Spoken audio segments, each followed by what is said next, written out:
नमस्कार, आप देख रहे हैं राष्ट्र प्रथम और मैं हूं आपके साथ हिमानी। बुलेटिन में हम खबरों पर विस्तार से डालेंगे नजर, लेकिन उससे पहले एक नजर डालेंगे इस वक्त की सुर्खियों पर। कांग्रेस के लिए नए अध्यक्ष के चुनाव, शशि थरूर पर भारी मल्लिकार्जुन खड़गे। 9,000 से अधिक प्रतिनिधि मतदान करेंगे। 65 से अधिक मतदान केंद्र बनाए गए। चीन में कोरोना के मामले बढ़ रहे हैं। इस बीच बिजनेस टाइटन हर्ष गोयनका ने एक वीडियो शेयर किया है। इसमें नजर आता है कि चीन के आइसोलेशन सेंटर में मरीजों की स्थिति कैदियों जैसी है। महाराष्ट्र की राजनीति में क्या होने वाला है और उद्धव ठाकरे को अभी कितना नुकसान झेलना है, यह तो भविष्य ही जाने। लेकिन फिलहाल उनके सभी सियासी दांव उल्टे पड़ रहे हैं और मुख्यमंत्री एकनाथ शिंदे उनसे भी साबित हो रहे हैं। कांग्रेस की भारत जोड़ो यात्रा के 1000 किलोमीटर के शनिवार पूरे हो गए। यात्रा फिलहाल कर्नाटक में है। राजस्थान वसुंधरा ग्रामीण बैंक में लूट के इरादे से घुस बदमाश से महिला बैंक मैनेजर भिड़ गई। चाकू से हमला करने और लूट के लिए धमकाने की कोशिश कर रहे बदमाश को मैनेजर ने आगे ही नहीं बढ़ने दिया। तो चलिए बुलेटिन की खबरों को देखते हैं विस्तार से और बात करते हैं कि कांग्रेस का नया अध्यक्ष चुनने के लिए देश भर में 9,000 से अधिक प्रतिनिधि मतदान करेंगे। मतगणना बुधवार को होगी। आमने सामने के मुकाबले में गांधी परिवार के करीबी मल्लिकार्जुन खड़गे फिलहाल शशि थरूर से आगे दिख रहे हैं। चुनाव प्रचार के दौरान शशि थरूर कई बार चुनाव में समान अवसर नहीं दिए जाने की शिकायत कर चुके हैं। बुधवार को मतों की गिनती के बाद कांग्रेस को 24 वर्ष बाद गांधी परिवार के बाहर का अध्यक्ष मिलेगा। 22 वर्ष बाद होने जा रहे कांग्रेस अध्यक्ष पद के चुनाव के लिए दिल्ली स्थित पार्टी मुख्यालय समेत पूरे देश में 65 से अधिक मतदान केंद्र बनाए गए हैं। माना जा रहा है कि कांग्रेस की मौजूदा कार्यकारी अध्यक्ष सोनिया गांधी और महासचिव प्रियंका गांधी वाड्रा पार्टी मुख्यालय स्थित मतदान केंद्र पर मतदान करेंगी। वहीं भारत जोड़ो यात्रा पर निकले राहुल गांधी कर्नाटक के बेल्लारी स्थित संकनाकुलु में यात्रा कैंप में बनाए गए मतदान केंद्र पर मतदान करेंगे। राहुल के साथ ही उनके साथ यात्रा पर चल रहे 40 प्रतिनिधि भी अपना वोट डालेंगे। शशि थरूर ने खेमे की शिकायत के बाद चुनाव में उम्मीदवार के साथ पसंद की प्राथमिकता के आधार पर 1 या 2 लिखकर मतदान की प्रक्रिया को बदल दिया गया है। दरअसल मतपत्र पर एक नंबर के सामने मल्लिकार्जुन खड़गे का नाम है और नंबर 2 के सामने शशि थरूर का। ऐसे में मतदान के दौरान उम्मीदवार के नाम पर आगे 1 या 2 लिखने के विकल्प में मल्लिकार्जुन खड़गे को बढ़त मिलने की आशंका रहती। इसके बाद प्रतिनिधि को उम्मीदवार के नाम के सामने सही या निशान लगाने का विकल्प दिया गया है।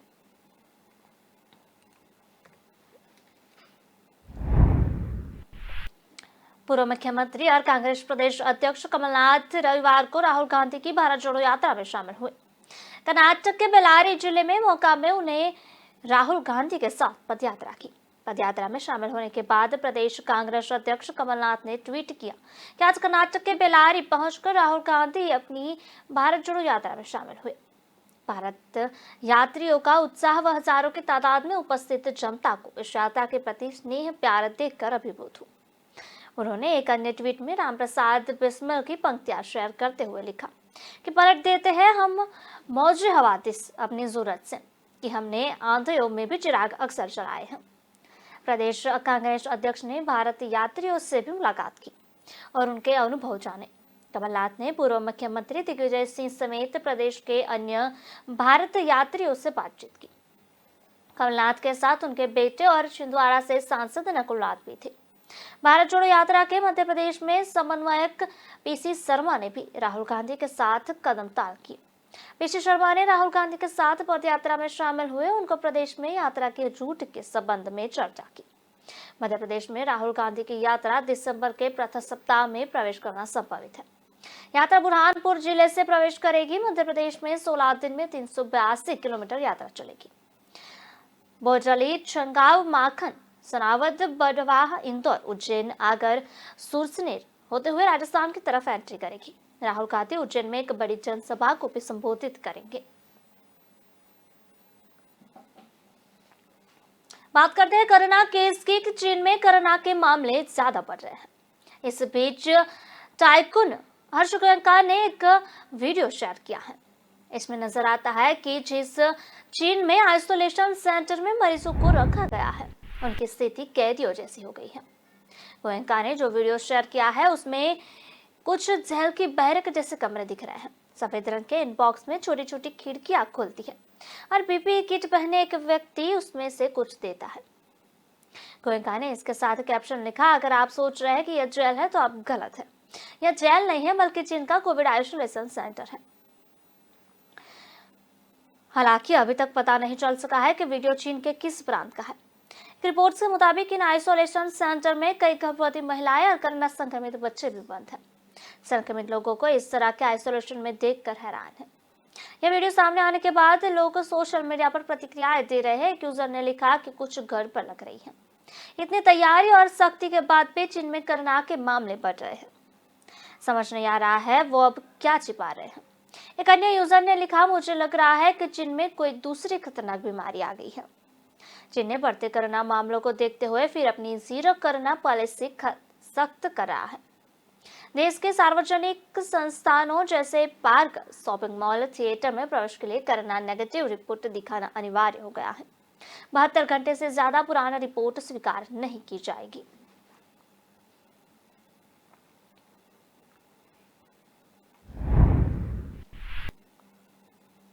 मुजफ्फर के एक कॉलेज में रविवार को हिसाब को लेकर जमकर हंगामा हुआ। प्रिंसिपल ने बताया कि कॉलेज में सेटअप परीक्षा चल रही थी।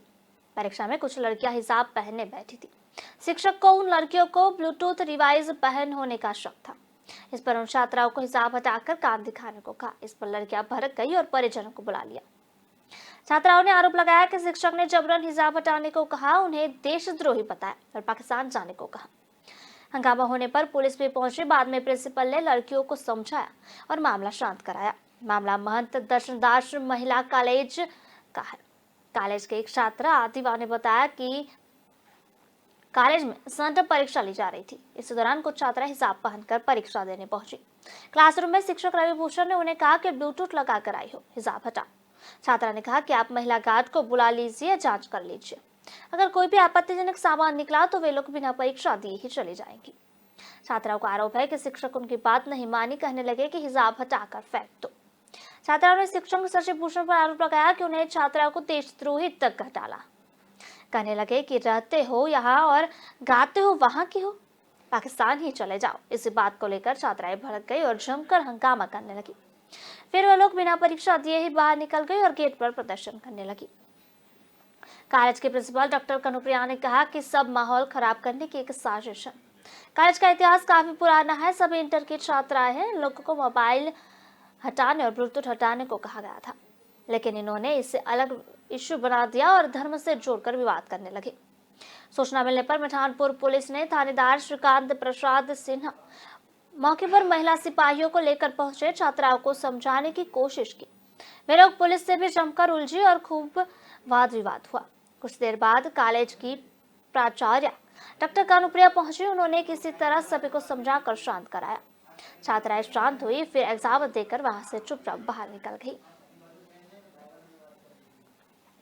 एग्जाम दे रहे थे, उसके बाद आगे बोलते हैं कि हिजाब खोलो, तुम ब्लूटूथ लगाई हो। हम खोले भी कि देखिए नहीं है। उसके बाद फिर जब हम बांधने लगे तो बोलते कि नहीं बांध सकती। यहाँ पे मजहब का ये नहीं चल रहा है जो तुम हिजाब बांध करके आई हो। बोल रहे थे कि तुम लोग देशद्रोही हो, पाकिस्तानी हो। क्या हम लोग के दिल में हिंदुस्तान नहीं बसता है? वो प्रिपेयर नहीं होगी एग्जाम के लिए, जिसके कारण से उस दबाव में उसने इस तरह की हरकत की। जहाँ तक कि शिक्षक की बात है, सारी लड़कियों से भी मैंने बात की। उस रूम में बैठी हुई लड़कियों ने कहा कि नहीं, टीचर का कोई दोष। महाराष्ट्र की राजनीति में क्या होने वाला है और उद्धव ठाकरे को अभी कितना नुकसान झेल रहा है, यह तो भविष्य ही जाने। लेकिन हाल फिलहाल में उनके सभी सियासी दाव उल्टे पड़ रहे हैं और मुख्यमंत्री एकनाथ शिंदे उससे इसके बीच साबित हो रहे हैं। अब खबर है कि शिंदे ने उद्धव के परिवार में भी तगड़ी सेंधमारी की है। जानकारी के मुताबिक दिवंगत बाल ठाकरे के पोते निहाल ठाकरे उपचुनाव में चाचा उद्धव ठाकरे के उम्मीदवार के खिलाफ चुनाव के प्रचार करते नजर आएंगे। निहाल का कहना है कि एकनाथ शिंदे के नेतृत्व वाले खड़े का समर्थन करते हैं और अंतरिक्ष उपचुनाव में उनकी पार्टी के समर्थन में प्रचार करेंगे। बता दें कि अंतरिक्ष विधानसभा सीट पर 3 नवंबर को होने वाले उपचुनाव में शिंदे खेमे के समर्थन वाली भाजपा ने मुझे पटेल को उम्मीदवार बनाया है, तो वही ठाकरे गुट ने ऋतुजा लटके को मैदान में उतारा है। उद्धव व सिंधे गुट के बीच शिवसेना पर अधिकार को लेकर सुप्रीम कोर्ट में लड़ाई चल रही है। सिंधे ने इसके लिए नामी वकीलों को मैदान में उतारा है। शिंदे के इस कानूनी टीम में निहार भी शामिल है। निहार का कहना है कि वह अपने दिवंगत दादा की विरासत को आगे बढ़ा रहे हैं और इसलिए उन्होंने मुख्यमंत्री शिंदे का समर्थन किया है। निहार ठाकरे बाल ठाकरे के बेटे बिंदु माधव ठाकरे के बेटे हैं। बिंदु माधव उद्धव ठाकरे के बड़े भाई है। एक सड़क दुर्घटना में उनका निधन हो गया था। दशहरा रैली के दौरान निहार ठाकरे ने एकनाथ शिंदे के साथ मंच साझा किया था। इससे पहले उद्धव के बड़े भाई जयदेव की पूर्व पत्नी स्मिता ने भी शिंदे के साथ मंच साझा किया।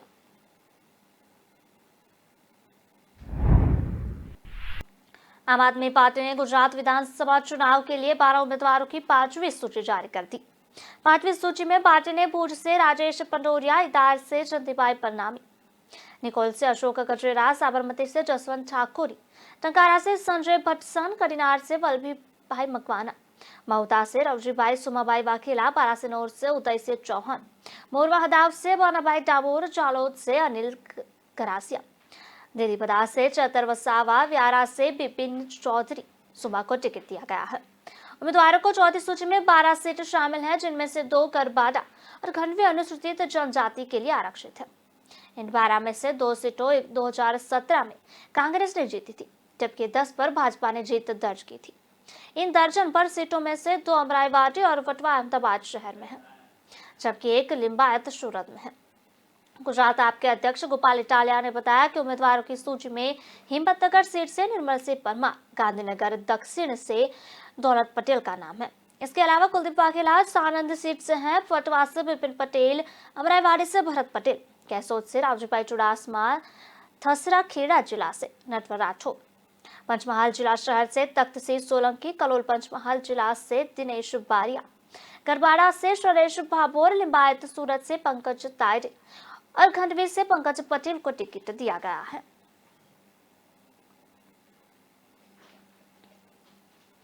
कांग्रेस की भारत जोड़ो यात्रा 1000 किलोमीटर को पूरे हो गए हैं। तभी यात्रा फिलहाल कर्नाटक में रुकी हुई है। इस मौके पर कांग्रेस ने बेल्लारी जिले में विशाल रैली को आयोजित करके सरकार पर महंगाई और बेरोजगारी का खत्म करने के लिए ठोस कदम न उठाने का आरोप लगाया है।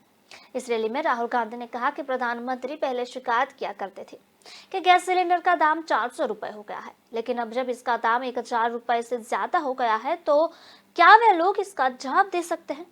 राहुल ने कहा कि पिछले 8 साल में सरकारी नीतियों के चलते रिकॉर्ड तोड़ बेरोजगारी और महंगाई बढ़ी है।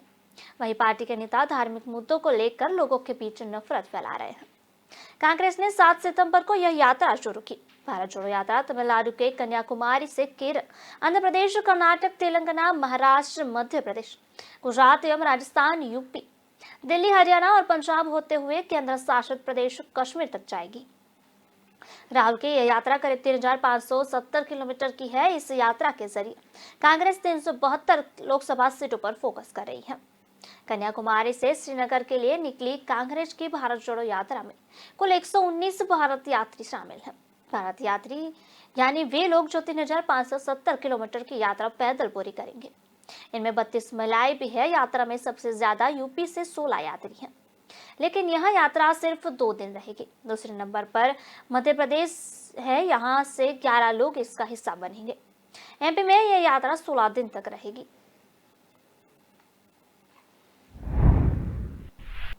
कांग्रेस के राष्ट्रीय अध्यक्ष का चुनाव सोमवार यानी कि आज 17 अक्टूबर को होगा। इस चुनाव में हिस्सेदारी लेने वाले कांग्रेस के नेताओं को मल्लिकार्जुन खड़गे या शशि थरूर में से किसी एक को चुनना होगा। जीत किसकी होगी यह तो बुधवार को पता चलेगा। राजनीतिक गलियारों में चर्चा इस बात की शुरू हो गई है कि कहीं ऐसा तो नहीं इस चुनाव के बाद कांग्रेस में ही G23 से बड़ा विरोध खेमा खड़ा हो जाए। ऐसा दावा चुनाव से पहले बड़े हिस्से में बंटे राजनीतिक नेताओं की खेमेबाजी के चलते किया जा रहा है। हालांकि राष्ट्रीय अध्यक्ष होने वाले चुनाव से पहले दावा किया जा रहा है कि कांग्रेस के विरोधियों का यह बड़ा खेमा तरीके से समाप्त हो चुका है।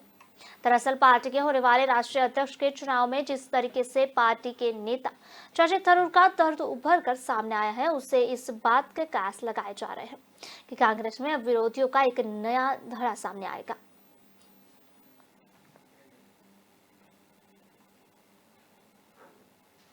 खबरों का सिलसिला लगातार जारी रहेगा। मिलते एक छोटे से ब्रेक के बाद।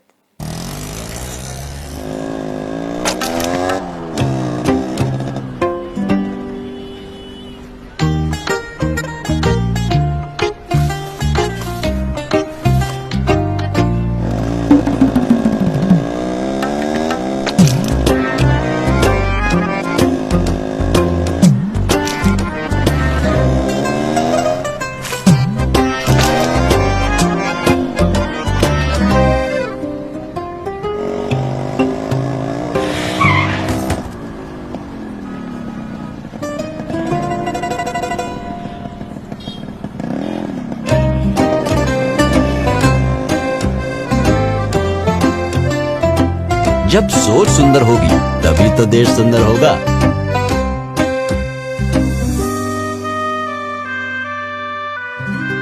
JSW paints, think beautiful.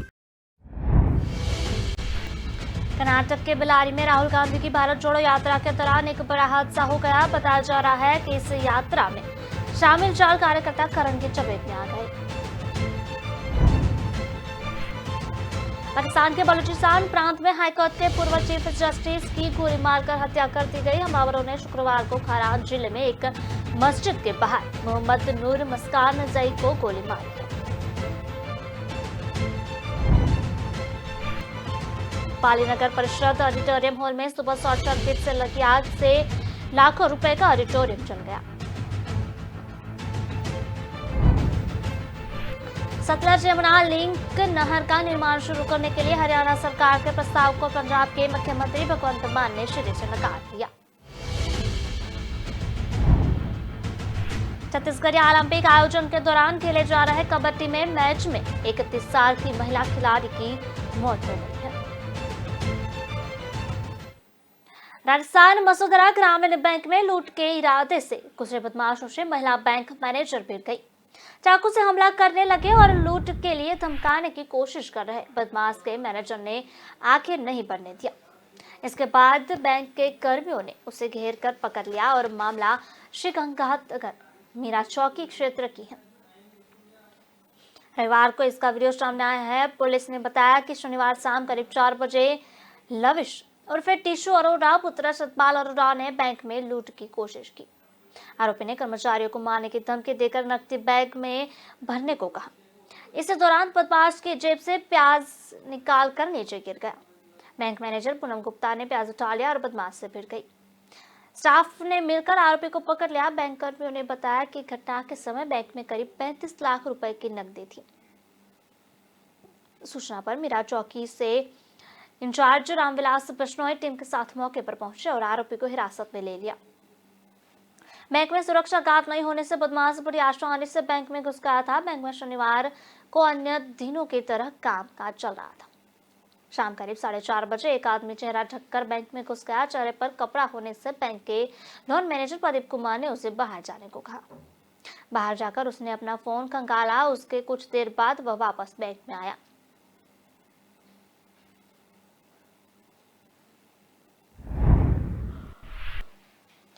Diwali के पूर्व इनकम टैक्स विभाग ने इंदौर में 2 रियल एस्टेट कारोबारियों के 32 ठिकानों पर छापा मारा। भूपेश उर्फ टिन्नू संघवी और सत्यनारायण मंत्री के यहां से सर्चिंग के दौरान 2 करोड़ नगद, सोना चांदी व हीरे के 3 किलो के जेवर जब्त किए गए हैं।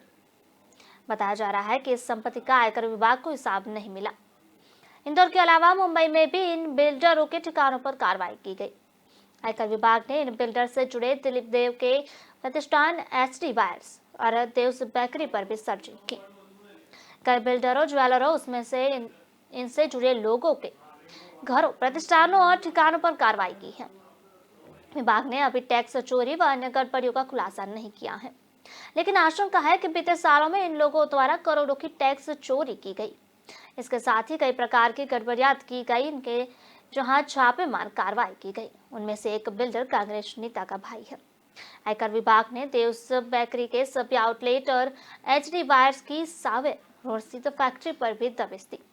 आयकर विभाग जेवर का मूल्यांकन करवा रहे हैं, वहीं जिन 20 लॉकर्स की जानकारी मिली है उन्हें भी खुलवाया जाएगा। विभाग द्वारा शनिवार सुबह बिल्डन टीटू संघवी, शुभम लाभम मंत्री ग्रुप, एसडी वायर्स ग्रुप, रजत ज्वेलर्स, तो चार्टर्ड अकाउंटेंट सहित कई लोगों के ठिकानों पर छापेमार कार्रवाई की गई।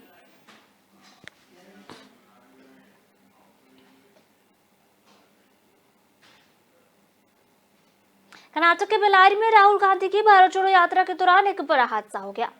बताया जा रहा है कि इस पद यात्रा में शामिल 4 कार्यकर्ता करंट की चपेट में आ गए हैं, जिसके बाद वे गंभीर रूप से घायल हो गए। सभी को नजदीकी अस्पताल में भर्ती करवाया गया। इन सभी कार्यकर्ता हाथ में झंडा और लोहे की छड़ लिए हुए थे, जिसके बाद ये बिजली के तार की चपेट में आ गए। रणदीप सुरजेवाला ने ट्वीट कर घटना की जानकारी देते हुए कहा कि आज यात्रा में एक दुर्भाग्यपूर्ण घटना घटी, जब बेल्लारी में मौका कस्बे के पास 4 व्यक्तियों को मामूली बिजली का झटका लगा। राहुल गांधी ने मुझे और विधायक नागेंद्र को सिविल अस्पताल का दौरा करने के लिए भेजा। भगवंत दयालु ने इसलिए सब ठीक है, कांग्रेस चारों को 1 लाख रुपए की आर्थिक मदद देगी। बता दें कि कर्नाटक में राहुल की पदयात्रा 21 दिनों के लिए रहेगी। इस दौरान कांग्रेस नेता और कार्यकर्ता राज्य के अलग अलग क्षेत्र और गांव का दौरा करेंगे, लोगों से मुलाकात करेंगे। गुरुवार को कांग्रेस की अंतरिम अध्यक्ष सोनिया गांधी भी यात्रा में शामिल हुई थी। इस दौरान कुछ भावुक क्षण भी देखने को मिला था, जिसमें राहुल गांधी अपनी मां को जूते के फीते बांधते दिखाई दे रहे थे। इस यात्रा के दौरान राहुल 12 राज्य से गुजरकर 3570 किलोमीटर लंबी दूरी तय करने वाले हैं। यह यात्रा 5 महीनों तक रुकेगी। कांग्रेस का कहना है कि राहुल गांधी आर्थिक विषमता, सामाजिक ध्रुवीकरण, राजनीतिक केंद्रीकरण की समस्याओं और विचारधाराओं की लड़ाई के रूप में यह रैली कर रहे हैं।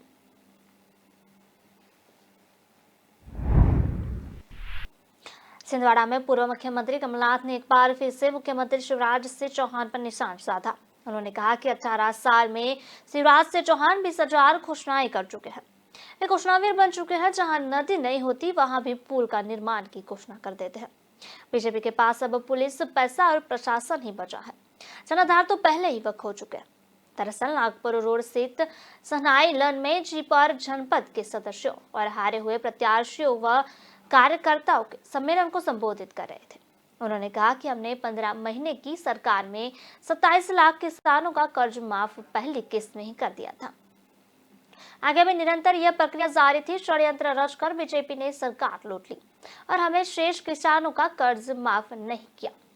इस सम्मेलन में पूर्व मंत्री दीपक सक्सेना, प्रदेश कांग्रेस अध्यक्ष गंगा प्रसाद तिवारी, जिला कांग्रेस अध्यक्ष विश्वनाथ ओक्टे, श्रीमती नेहा सिंह, जिला पंचायत उपाध्यक्ष अमित सक्सेना, महापौर विक्रम आहके, सातों विधायक और तमाम पदाधिकारी भी यहाँ मौजूद रहे।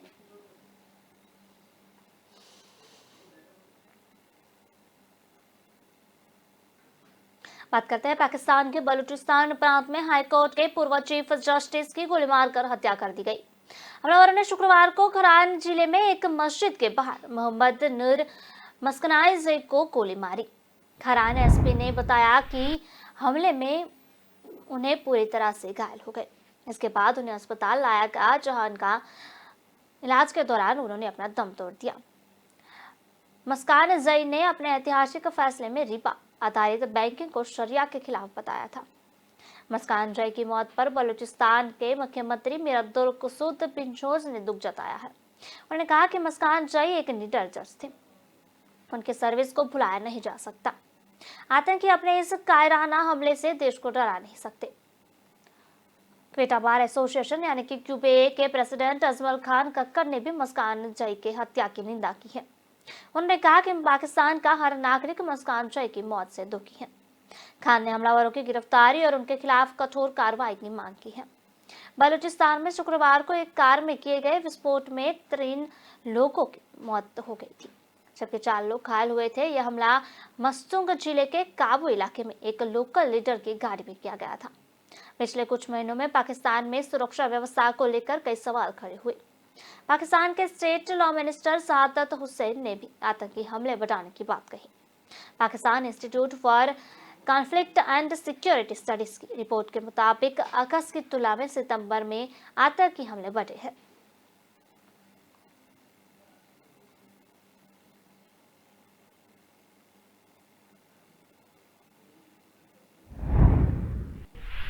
अरुणाचल प्रदेश के 2 युवक बैटेलियम टिकरो और बेंगसो मनु करीब 2 महीने से लापता है। इसके परिवारों का शक है कि अरुणाचल चीन बॉर्डर पर चीनी सैनिकों ने उन्हें बंधक बना लिया। दोनों युवक जिले के कोइंगलियाज कस्बे में रहने वाले हैं और मेडिसिनल प्लांट्स की तलाश में 19 अगस्त को निकले थे। इन्हें आखिरी बार 24 अगस्त को देखा गया था। उसके बाद इनकी कोई खबर नहीं मिली है। बैटेलियम टिकरो और बेंगसो मनु अंजा के चक्कल गांव के निकले थे, लेकिन वहां पहुंचे नहीं। दोनों के परिवारों ने 9 अक्टूबर को स्थानीय पुलिस स्टेशन में खुपा के गुमशुदगी की शिकायत दर्ज की। लापता युवक को परिवारजनों का कहना है कि उन्होंने अपने स्तर पर दोनों की तलाशी की। जब उन्हें कोई सफलता नहीं मिली तो उन्हें पुलिस से शिकायत दर्ज कराई। परिवारों ने केंद्र, राज्य सरकार और सेना की मदद करने की गुहार लगाई है। टिकरो से परिवारों के एक सदस्य ने कहा कि हमने पुलिस की मदद मांगी है क्योंकि हमें संदेह है कि वे अनजाने में चीन चले गए होंगे। पुलिस का कहना है कि दोनों की तलाशी के लिए सर्च ऑपरेशन शुरू कर दिया गया है। अनजाने एसपी राय के कामसे ने कहा कि जड़ी बूटियों की तलाश में जंगलों में जाना आम बात है। हो सकता है लड़कों ने बॉर्डर के पास ही किसी भारतीय के घर शरण ली हो, क्योंकि कोइलियांग से पैदल साइट तक पहुंचने में 12 दिन का समय लगता है।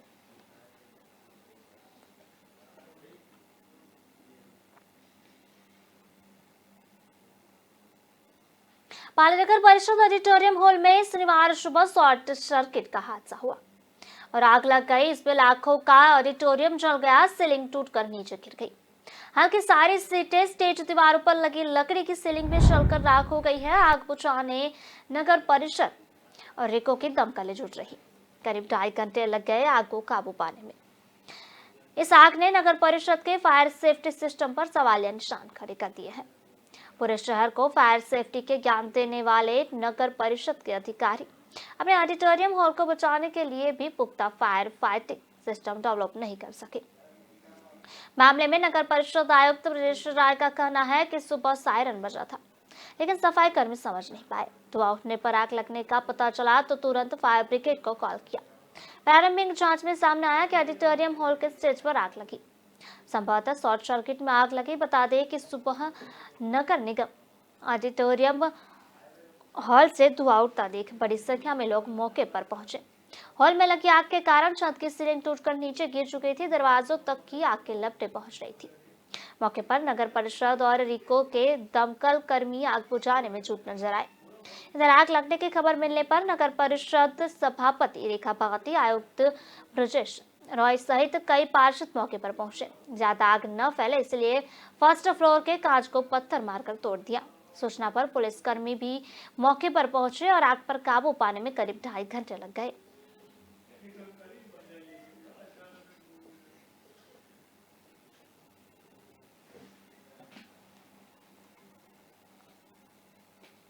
बुलेटिन में समय हो चला है ब्रेक का। ब्रेक के बाद देखते हैं खबरों को रफ्तार से।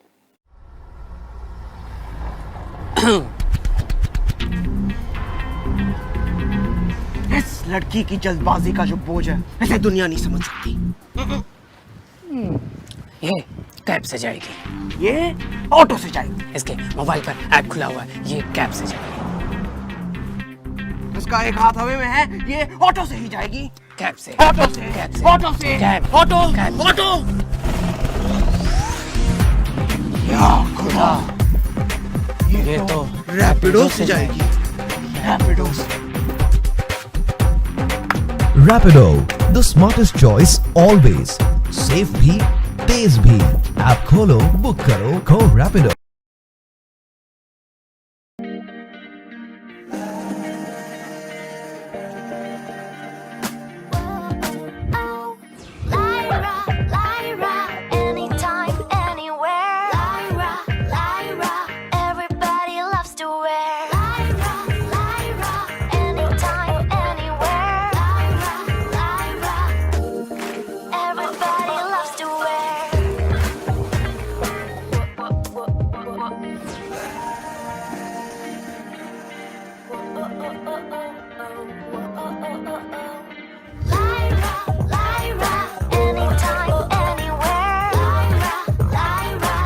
My life, my Lyra.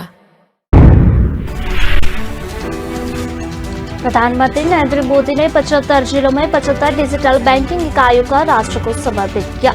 इस दौरान उन्होंने देशवासियों को शुभकामनाएं भी दी। पीएम ने कहा कि आज देश डिजिटल इंडिया के सामर्थ्य का फिर एक बार से साक्षी बन रहा है। 75 डिजिटल बैंकिंग यूनिट से देश के 75 जिलों में धरातल पर उतर रही है। उन्होंने कहा, भारत के सामान्य मानवी के जीवन को आसान बनाने का जो अभियान देश में चल रहा है, डिजिटल बैंकिंग यूनिट्स उस दिशा में और एक और बड़ा कदम है। यह ऐसी विशेष बैंकिंग व्यवस्था है जो मिनिमम डिजिटल इंफ्रास्ट्रक्चर से मैक्सिमम सेवाएं देने का काम करेगी। उन्होंने कहा कि हम सामान्य मानवी के जीवन स्तर को बदलने का संकल्प लेकर दिन रात मेहनत कर रहे हैं। हमारा संकल्प है व्यवस्थाओं में सुधार का, पारदर्शिता लाने का और आखिरी पंक्ति में खड़े व्यक्ति तक पहुंचने का।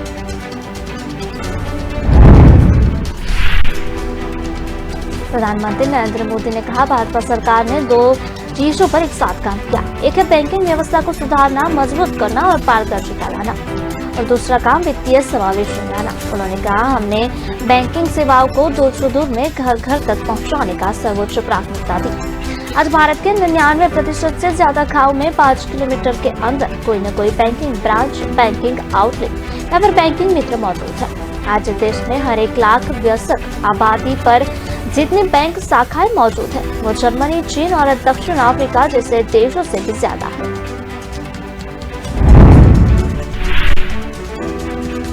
प्रधानमंत्री नरेंद्र मोदी ने कहा कि IMF के हमारे डिजिटल बैंकिंग बुनियादी ढांचे के प्रयास की सराहना की है। इसका श्रेय गरीबों, किसानों और मजदूर वर्ग को जाता है, जिन्होंने नई डिजिटल तकनीक को अपनाया और इसे अपने जीवन का हिस्सा बना लिया। उन्होंने कहा, हम अपने जनधन अकाउंट की मुहिम शुरू तब आवाज उठी थी कि गरीब बैंक खाते का क्या करेंगे। यहाँ तक कि इस फील्ड के कई एक्सपर्ट भी नहीं समझ पा रहे थे इस अभियान का महत्व क्या है, लेकिन बैंक खाते की ताकत क्या होती है, ये आज पूरा देश देख रहा है।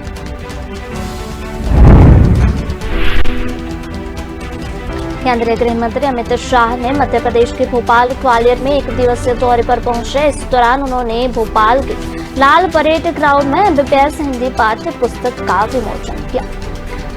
अमित शाह ने कहा कि यह दिन भारत के शिक्षा क्षेत्र में बहुत महत्वपूर्ण दिन माना जाएगा। जब भी आने वाले दिनों में इतिहास लिखा जाएगा, तभी आज के दिन को सुवर्ण अक्षरों से लिखा जाएगा। यह देश में शिक्षा क्षेत्र के पुनर्जागरण का एक क्षण है।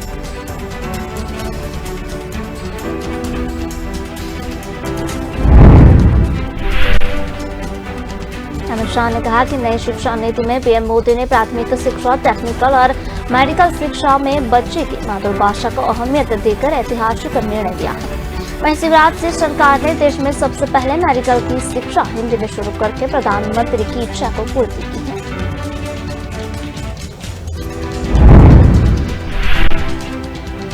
अमित शाह ने हिंदी में चिकित्सा शिक्षा प्रदान करने के लिए मध्य प्रदेश सरकार की महत्वाकांक्षी परियोजनाओं के तहत MBBS प्रथम वर्ष के लिए 3 हिंदी पुस्तकों का विमोचन भोपाल के लाल परेड ग्राउंड में किया।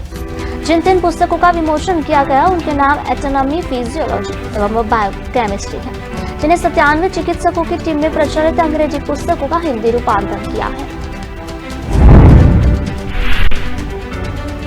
केंद्रीय गृह मंत्री अमित शाह ने कहा कि एक क्षण देश में शिक्षा क्षेत्र के पुनर्निर्माण का क्षण है।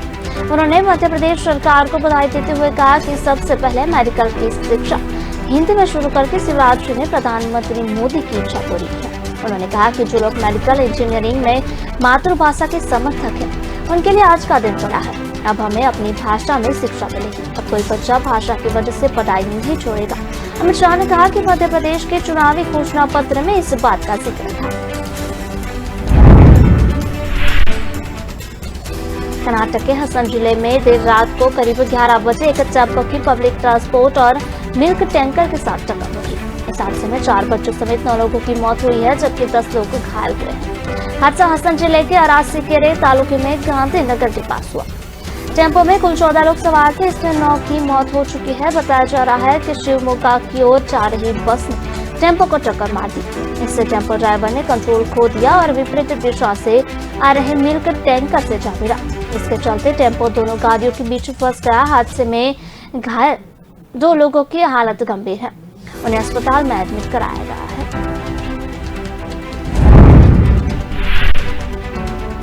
जम्मू कश्मीर में फिर टारगेट किलिंग का मामला सामने आया है। आतंकियों ने शनिवार को दक्षिण कश्मीर के शोपिया जिले में कश्मीरी पंडित पर फायरिंग कर दी। इससे वह गंभीर रूप से घायल हो गए। उन्हें अस्पताल में भर्ती कराया गया, जहां डॉक्टर्स ने उसे मृत घोषित कर दिया। पुलिस ने बताया कि मृतक की पहचान चौधरी को निवासी बर्नन कृष्ण भट्ट के रूप में हुई। वह सुबह 11 बजे अपने घर के पास बागान में काम के लिए जा रहे थे और इस दौरान आतंकी आए और उन पर ताबड़तोड़ फायरिंग कर दी।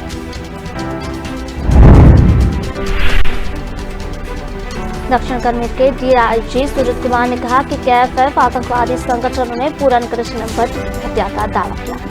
घटना के समय सुरक्षा गार्ड ड्यूटी पर था। कुमार ने कहा कि अगर सुरक्षा गार्ड और क्षेत्र के किसी भी अधिकारी की ओर से सुरक्षा में कोई चूक पाई जाती है तो कड़ी कार्रवाई की जाएगी। परिवार के अनुरोध पर शव को अंतिम संस्कार के लिए जम्मू भेजा जाएगा।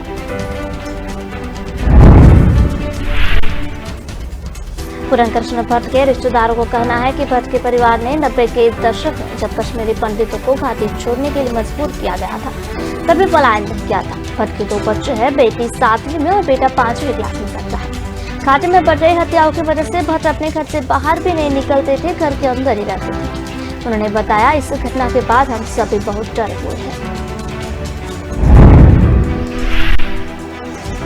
केंद्रीय जल शक्ति मंत्री गजेंद्र सिंह शेखावत ने भावनगर जिले में पालीताना से शिहोरी तक गुजरात गौरव यात्रा कर श्रद्धा जनार्दन से सीधा संवाद स्थापित किया।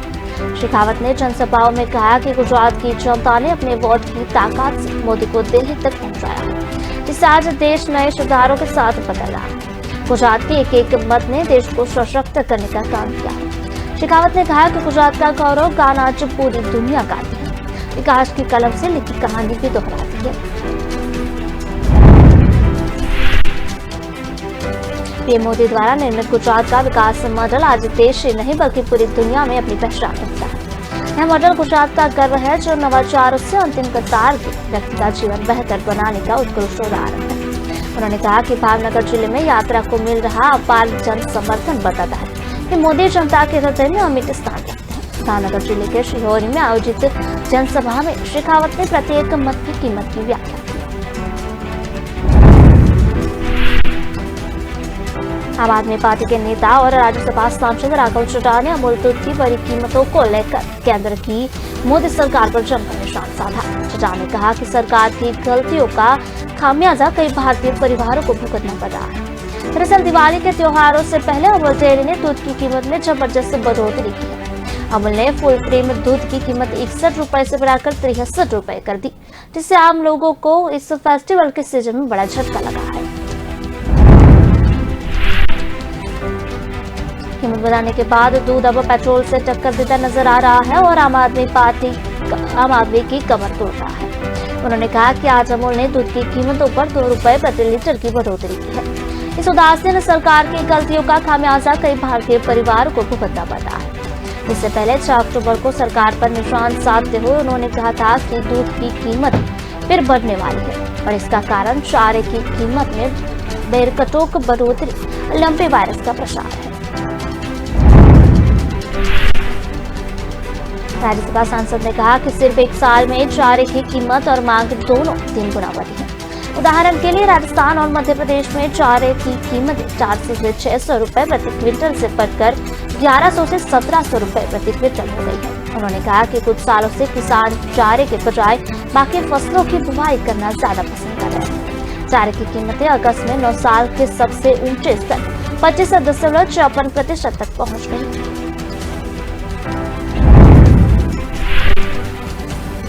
पंजाब विजिलेंस के आईजी के रिश्वत देने के आरोप में पंजाब के पूर्व मंत्री सुंदर श्याम अरोड़ा को गिरफ्तार किया गया। आय से अधिक संपत्ति के मामले में विजिलेंस अधिकारी को 1 करोड़ रुपए की पेशकश की।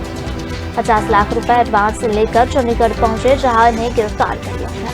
अरोड़ा पहले कांग्रेस में थे और कैप्टन अमरिंदर सिंह के सीएम रहते मंत्री रहे। कैप्टन को हटाने के बाद कुछ दिन पहले उन्होंने कांग्रेस छोड़ भाजपा ज्वाइन कर ली।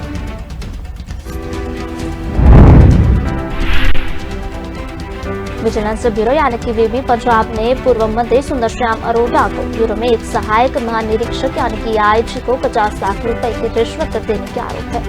विजिलेंस ब्यूरो के मुख्य निदेशक वीरेंद्र कुमार ने बताया इस संबंध में पूर्व मंत्री के खिलाफ मनमोहन कुमार के बयान पर भ्रष्टाचार निवारण अधिनियम की धारा 8 के तहत एफआईआर 15 अक्टूबर को दर्ज की गई है।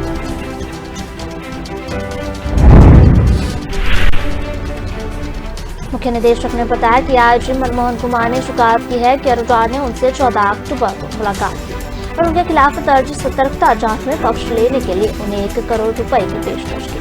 पूर्व मंत्री ने अगले दिन 15 अक्टूबर को 50 लाख रुपए और बाद की तारीख में शेष राशि का भुगतान करने की पेशकश की। इस मामले में अरोड़ा को गिरफ्तार किया गया, उसके पास से 50 लाख रुपए बरामद किए गए।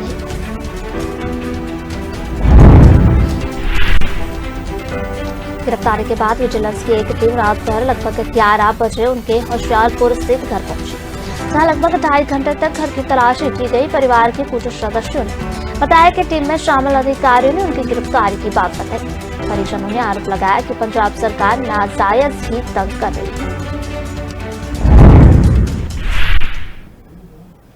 मेक्सिको के गुआनाजुआतो स्थित इरापुआटो के एक बार फिर हथियारबंद शख्स ने 16 अक्टूबर को ताबड़तोड़ फायरिंग कर दी। इस घटना में 12 लोगों की मौत हो गई, जिनमें 6 पुरुष और 6 महिलाएं। यह जानकारी ट्विटर के माध्यम से मिली है। उन्होंने बताया कि आरोपी को पकड़ने के लिए तलाशी अभियान शुरू कर दिया गया है। उम्मीद है कि उसे जल्द ही दबोच लिया जाएगा। बता दें कि करीब 1 महीने पहले भी दक्षिण पश्चिम मैक्सिको में गोलीबारी की घटना हुई, जिसमें 18 लोगों अपनी जान गंवा दी। जानकारी के मुताबिक बीएनओ स्थानीय अधिकारियों के हवाले से बताया गया है कि बंदूकधारियों ने यूरेरो राज्य के सिटी हॉल में ताबड़तोड़ फायरिंग की। इसमें शहर के मेयर सहित 12 लोगों की मौत हो चुकी है। बताया जा रहा है कि हमलावर ने कई राउंड गोलियां चलाई, जिससे बचने के लिए लोग इधर उधर भागते नजर आए।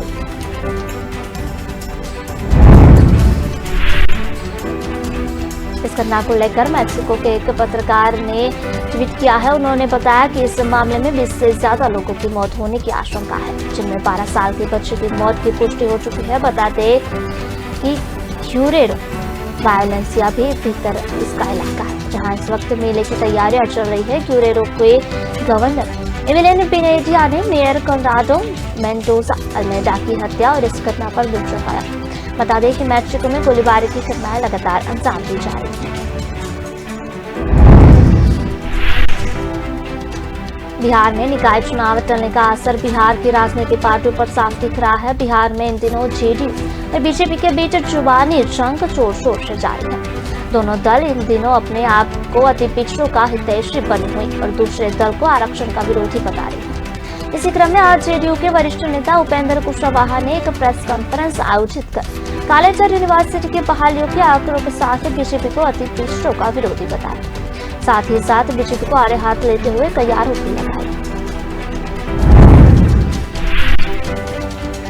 उपेंद्र कुशवाहा ने ललन सिंह के बयान पर कहा कि ललन बाबू क्या गलत बोल रहे हैं, बहुरुपया को बहुरुपया ही कहेंगे। बीजेपी ने ललन सिंह के खिलाफ मोर्चा खोल दिया है और कहा कि ललन सिंह अपने बयान के लिए माफी मांगे। इस पर संसदीय बोर्ड के राष्ट्रीय अध्यक्ष उपेंद्र कुशवाहा ने ललन सिंह का बचाव करते हुए कहा कि किस बात की माफी, ललन सिंह ने सच कहा है, ललन सिंह ने बिल्कुल ठीक कहा है।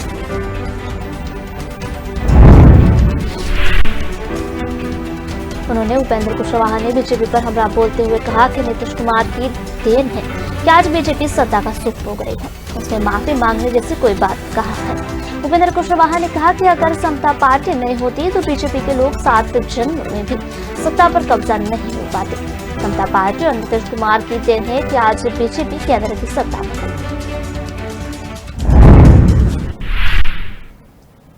बिहार की राजनीति में बीजेपी और जेडीयू के अलग होने के बाद से ही बयान का दौर चल रहा है। बिहार बीजेपी के प्रदेश प्रवक्ता मनोज शर्मा ने महागठबंधन की सरकार को नाटक मंडली करार दी। क्या इतना ही नहीं, नीतीश कुमार को इस नाटक मंडली उस्ताद कहा। मनोज शर्मा ने कहा कि ये सभी तुष्टीकरण की राजनीति पर उतर चुके हैं। महागठबंधन के नेताओं की ओर से बिहार के लोगों को मदारी का खेल दिखाया जा रहा है।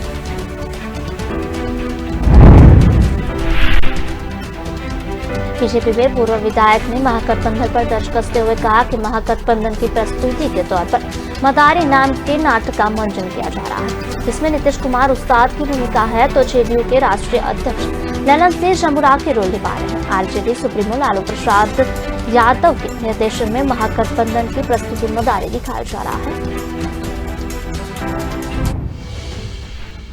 हिमाचल विधानसभा चुनाव 2022 के लिए भाजपा 23 अक्टूबर तक अपने सभी प्रत्याशियों की सूची जारी कर देगी। कर्नाटक के हसन जिले में शनिवार रात करीब 11 बजे एक टेम्पो की पब्लिक ट्रांसपोर्ट और मिल्क टैंकर से टक्कर हो गई। केंद्रीय जल शक्ति मंत्री गजेंद्र सिंह शेखावत ने भावनगर जिले से पालिताना से शिहोरी तक गुजरात गौरव यात्रा कर जनता जनार्दन से सीधा संवाद स्थापित किया। पंजाब विजिलेंस के आईजी को रिश्वत देने के आरोप में पंजाब के पूर्व मंत्री चंद्रशेखर अरोड़ा को गिरफ्तार किया गया। बिहार में निकाय चुनाव टलने का असर बिहार की राजनीतिक पार्टियों पर साफ दिख रहा है। बिहार में इन दिनों जेडीयू और बीजेपी के बीच चुनावी जंग जोर शोर से जारी।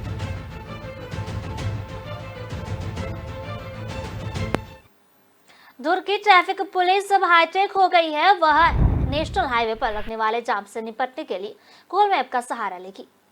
गूगल मैप देखकर आईटीएमएस का कर्मचारी तुरंत पता लेगा कि कहां पर जाम लगा हुआ है। वहां तुरंत पुलिस पहुंचेगी और जाम को रिलीज करवाएगी। दुर्ग के एसपी डॉक्टर अभिषेक पल्लव ने बताया कि रायपुर नागपुर चुनाव में आए दिन जाम लगने की शिकायतें मिली रहती हैं। इसके लिए एसपी ट्रैफिक विश्वास चंद्राकर के मार्गदर्शन के एक टीम बनाई है। साथ ही सेक्टर 6 स्थित पुलिस कंट्रोल रूम से एक मॉनिटरिंग सिस्टम भी तैयार किया गया है। ट्रैफिक एसपी सतीश ठाकुर और अनिश चारती की टीम आरटीएमएस की टीम के साथ मिलकर काम करेगी। यह टीम गूगल मैप के माध्यम से नेशनल हाईवे की निगरानी भी करेगी। आईटीएमएस की कर्मचारी गूगल से तुरंत यह पता लेंगे कि नेशनल हाईवे अंजोरा से कुम्हारी मार्ग में कहाँ जाम की स्थिति बन रही है या नहीं। यह टीम 24 घंटे मार्ग की निगरानी रखेगी। आईटीएमएस के कर्मचारी ने बताया कि गूगल मैप से जब वह नेशनल हाईवे की मॉनिटरिंग करेंगे तो नीली ऑरेंज और लाल रंग के उन्हें यह बताएगा कि कहां पर यातायात की क्या स्थिति है। यदि सड़क में नीला रंग दिख रहा है तो इसका मतलब यातायात सामान्य रूप से संचालित हो रहा है। वहीं जब कहीं पर ऑरेंज कलर दिख रहा है तो उसका मतलब है कि यातायात थोड़ा रुका हुआ है, वहीं धीमी गति से चल रहा है। अगर मैप में लाल कलर दिखाई देता है तो पुलिस तुरंत अलर्ट हो जाएगी। इसका मतलब है कि वहां पर यातायात जाम की स्थिति बनी हुई है।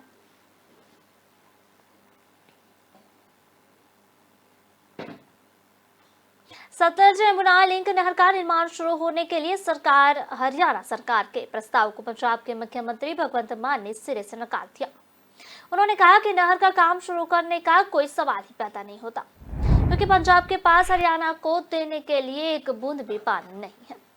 साथ ही हरियाणा के सीएम के साथ मीटिंग के बाद पत्रकारों के साथ बातचीत करते हुए मान ने कहा कि जब इस नहर के लिए समझौता हुआ था तब पंजाब को 18.56 मिलियन एकड़ फुट पानी मिल रहा था, जो अब हम कम होकर 12.63 हो रहा है, जिससे साफ है कि पंजाब के पास किसी भी राज्य को देने के लिए अतिरिक्त पानी नहीं है। मुख्यमंत्री मान ने कहा कि हरियाणा को सतलुज, यमुना और अन्य नहरों से 14.10 MAF पानी मिल रहा है, जबकि पंजाब को केवल 12.63 पानी मिल रहा है। उन्होंने कहा कि हरियाणा के पास कम क्षेत्रफल होने के बावजूद पंजाब की अपेक्षा अधिक पानी मिल रहा है, लेकिन फिर भी वह पंजाब से और पानी की मांग कर रहा है। भगवंत मान ने कहा कि ऐसे में हरियाणा को पानी कैसे दिया जा सकता है, जबकि हमारे पास अपने खेतों के लिए भी पानी नहीं है।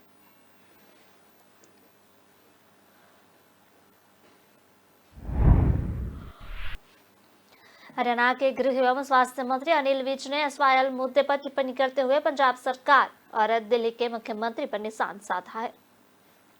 गृह मंत्री ने कहा कि उन्हें लगता है कि मान साहब को उनके अधिकारियों ने गलत किताब पढ़ा दी। मंत्री विज ने अरविंद केजरीवाल को भी निशाने पर लिया है। उन्होंने कहा कि केजरीवाल इनका मास्टरमाइंड है। जो पन्ना केजरीवाल ने पढ़कर भेजा है, मान ने वही पन्ना पढ़ दिया होगा। सीएम भगवंत मान को केजरीवाल ने पूरी तरह से टाइट कर रखा है। मान अपना अधिकार तो यूज कर नहीं सकते हैं। गृह मंत्री ने कहा कि हरियाणा और पंजाब सरकार के बीच हुई मीटिंग नहर बनाने के लिए थी, लेकिन पंजाब सीएम का पानी रोना रो रहा था। वह कौन होते हैं पानी देने वाले?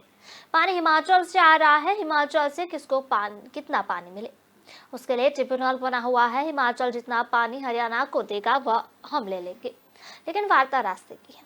गृह मंत्री ने कहा कि अगर इस फाइल से इनको कोई तकलीफ होती है तो उसका कोई और नाम रख लेते हैं, लेकिन हमें रास्ता चाहिए। हरियाणा ने भी पंजाब को बहुत सारे रास्ते दे रखे हैं, रास्ता बंद करने का पंजाब का कोई अधिकार नहीं है।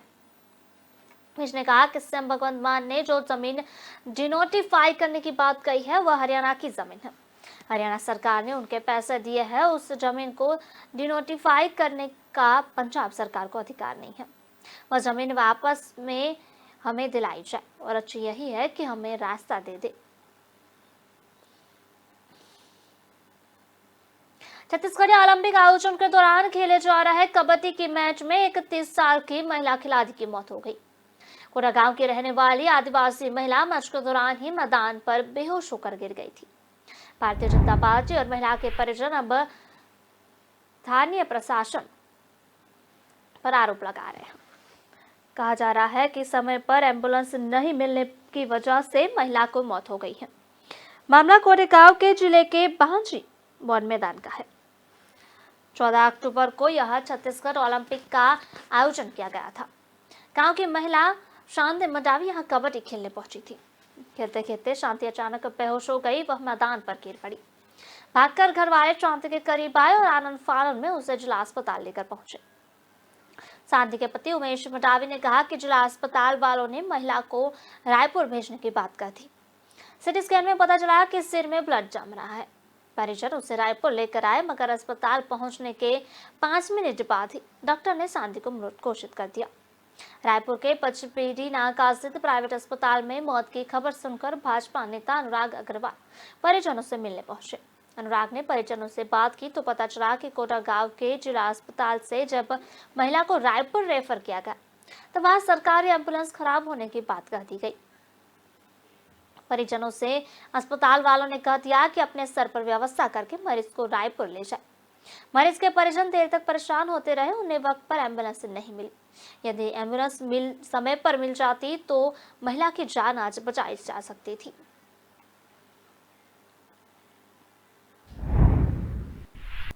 रस के मिलिट्री बेस में 2 हमलावरों ने गोलीबारी कर दी है। इस घटना में 11 लोगों की मौत हो गई, जबकि 15 लोग घायल हुए। रूसी रक्षा मंत्रालय ने इसे आतंकवादी हमला बताया है। उन्होंने बयान जारी कर कहा कि दक्षिण पश्चिमी रूस के बेलगोरोड क्षेत्र में शूटिंग हुई, जो यूक्रेन की सीमा में लगती है। सरकार की तरफ दोनों बंदूकधारियों के बारे में पूरी जानकारी नहीं दी गई, लेकिन बताया जा रहा है कि ये हमलावर पूर्व सोवियत राज्यों के थे। मंत्रालय ने कहा कि सैन्य फायरिंग रेंज पर गोलियां चलाई गई। जवाबी कार्रवाई में दोनों आतंकवादी मारे गए। दरअसल ये वही मिलिट्री बेस है जहां यूक्रेन से लड़ने वाले नागरिकों को ट्रेनिंग दी जा रही है। मारे गए लोग भी यूक्रेन से युद्ध लड़ना चाहते थे। रूस के राष्ट्रपति व्लादिमीर पुतिन ने नाटो की सेना को चेतावनी देते हुए कहा, अगर सीधे तौर पर उसकी सेना रूस को सैनिक से टकराती है तो इससे वैश्विक तबाही हो सकती है। मुझे उम्मीद है कि नाटो ऐसा कोई कदम नहीं उठाएगा जिससे वैश्विक शांति भंग हो। वे शुक्रवार को कजाकिस्तान की राजधानी अस्ताना में एक प्रेस कॉन्फ्रेंस को संबोधित कर रहे थे। दरअसल यूक्रेन के 9 शहरों पर रूस ने 10 अक्टूबर को ताबड़तोड़ 83 मिसाइलें दागी थी। इसके बाद नाटो ने जंग में यूक्रेन की मदद करने का वादा किया था। नाटो महासचिव स्टॉल्टनबर्ग ने कहा कि हम यूक्रेन की मदद से पीछे नहीं हटेंगे। G7 देशों को भी यूक्रेन के साथ खड़े रहने की बात कही है। रूस इससे पहले यूक्रेन पर परमाणु हमले की भी धमकी दे चुका है।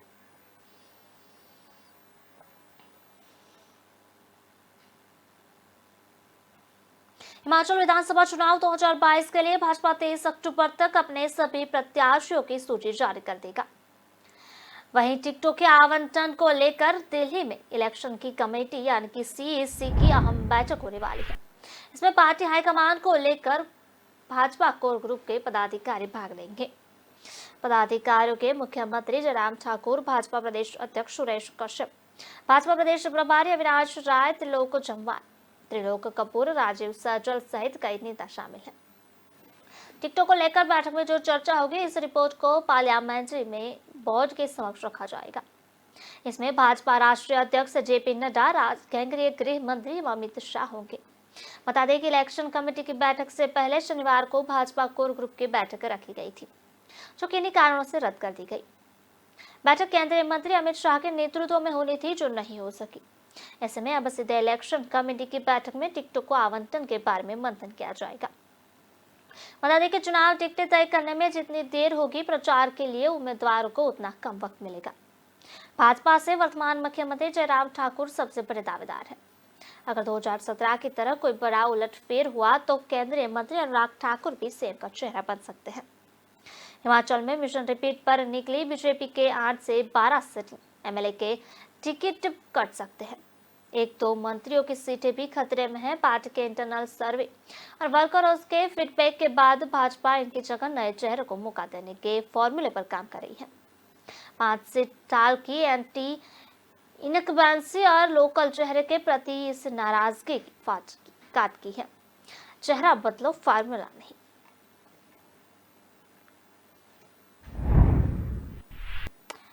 दवा के पर्चे पर आरएक्स के बजाय श्रीहरि लिखे। दवाई का नाम क्रोसिन लिखना है तो क्रोसिन हिंदी में भी लिखा जा सकता है, उसमें क्या दिक्कत है? ऊपर श्रीहरि लिखो और क्रोसिन लिख दो। यह सलाह मध्य प्रदेश के सीएम शिवराज सिंह चौहान ने डॉक्टर को दी है। वो शनिवार के भारत भवन में आयोजित हिंदी विमर्श कार्यक्रम में बोल रहे थे। उन्होंने डॉक्टरों से कहा, यहाँ जो डॉक्टर मित्र बैठे हैं वो अच्छा तरीका निकालेंगे। सीएम ने मजाकिया अंदाज में कहा, दवाई के नाम हिंदी में क्यों नहीं लिख जा सकते? जब हिंदी भाषा घर घर पहुंचेगी तब अंग्रेजी की चुड़ैल उतरेगी। सीएम ने कहा, जब मैंने पहली बार कहा कि मेडिकल की पढ़ाई हिंदी में होगी तो लोग हंस रहे थे। कुछ पीछे मुंह करके कह रहे थे कि इम्पॉसिबल है। हमने कहा, असंभव शब्द हमारे शब्दकोश में ही नहीं आता। यह सामाजिक क्रांति है, कुछ भी असंभव नहीं है। अब हमने भी करके दिखा दिया है।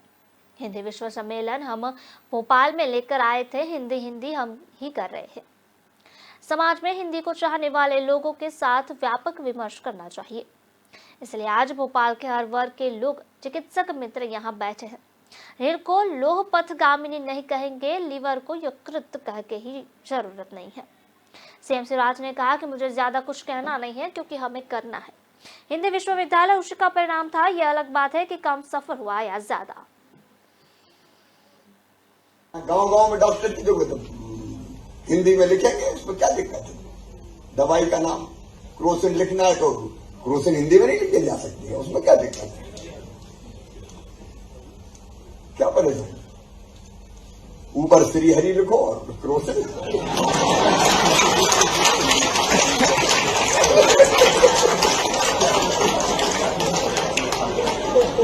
क्या जा सकता है? क्या परेशानी है?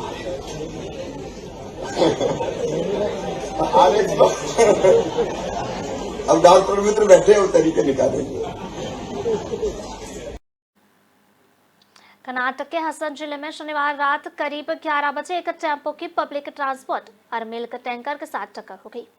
इस हादसे में 4 बच्चों समेत 9 लोगों की मौत हुई है, जबकि 10 लोग घायल हुए हैं। हादसा हसन जिले के अरासीकेरे तालुके गांधीनगर के पास हुआ। टेम्पो में कुल 14 लोग सवार थे, इसमें 9 की मौत हो गई है। बताया जा रहा है कि शिवमोगा की ओर से जा रही बस ने टेम्पो को टक्कर मार दी। इससे टेम्पो ड्राइवर ने कंट्रोल खो दिया और विपरीत दिशा में आ रहे मिल्क टैंकर से जा भिड़ा। इससे चलते टेम्पो दोनों गाड़ियों के बीच फंस गया। हादसे में घायल 2 लोगों की हालत गंभीर है, उन्हें अस्पताल में एडमिट करवाया गया है।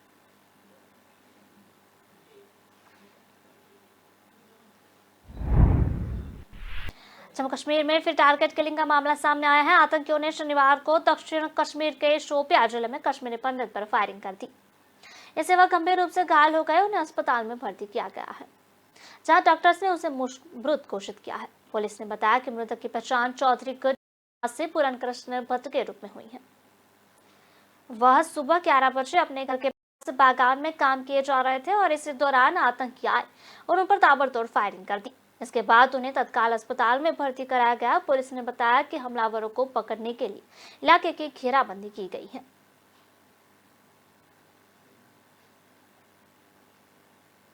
फिलहाल बुलेटिन में बस इतना ही। विस्तार से खबरें पढ़ने के लिए आप हमारी वेबसाइट का भी प्रयोग कर सकते हैं। हमारी वेब का पता है www.kalamkartavya.com। नमस्कार।